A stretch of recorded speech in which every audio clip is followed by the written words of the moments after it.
Bonjour, je vais vous parler aujourd'hui des expressions régulières.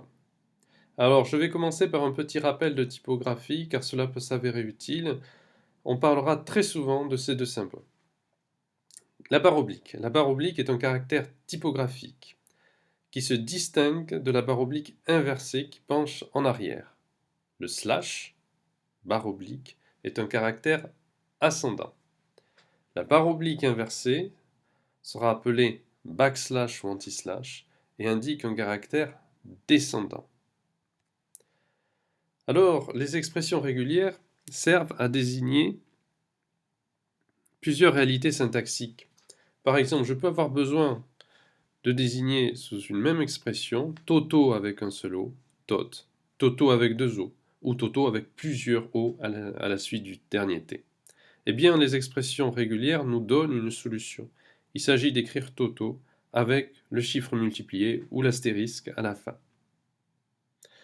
L'expression régulière est ainsi une suite de caractères typographiques. Cette suite sera appelée motif. En anglais, on parle de pattern.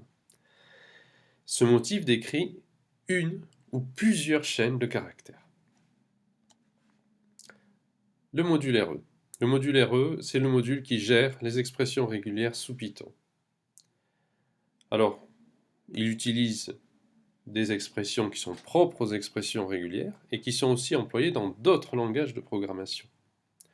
On parlera dans cette présentation surtout de trois éléments. Premier élément, c'est le point. Le point désigne tout caractère, sauf le retour à la ligne.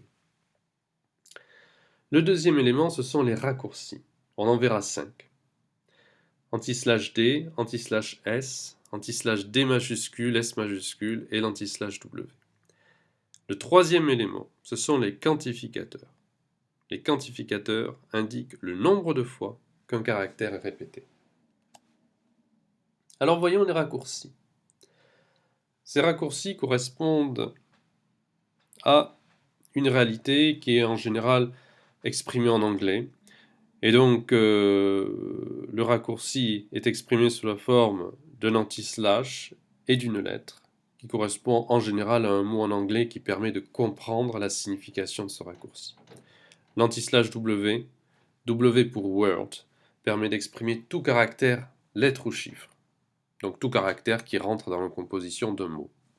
Anti-slash S, S pour space, indique tout caractère espace.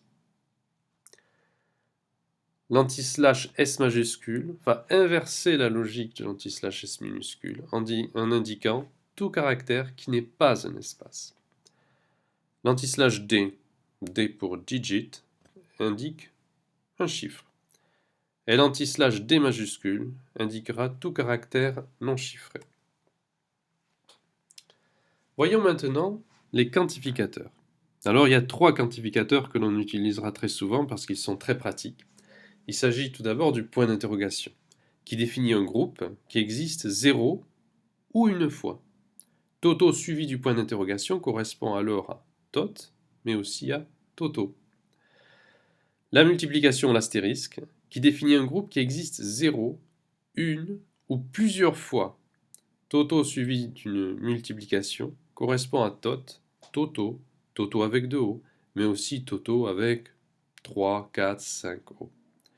Le plus définit un groupe qui existe une ou plusieurs fois, mais pas 0 fois. Toto suivi d'un plus correspond à toto, avec un seul O, 2 O, 3 O, mais cela ne correspond pas à tot.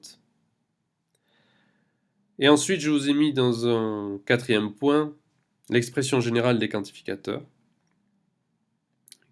L'expression générale des quantificateurs se traduit par des accolades, à l'intérieur desquelles on place le nombre minimum d'occurrences suivi après une virgule du nombre maximum d'occurrences. Voyons donc pour finir quelques exemples. L'anti-slash D, avec 4 entre accolades, indiquera 4 chiffres, comme par exemple 1995. On peut se servir de cette expression pour indiquer une année. Toto, avec l'astérisque ou la multiplication à la suite, indique Toto, mais aussi Toto avec 2 O, 4 O, 5 O, mais aussi tot. Toto avec 2 suivi entre accolades indiquera obligatoirement tot suivi de 2 O.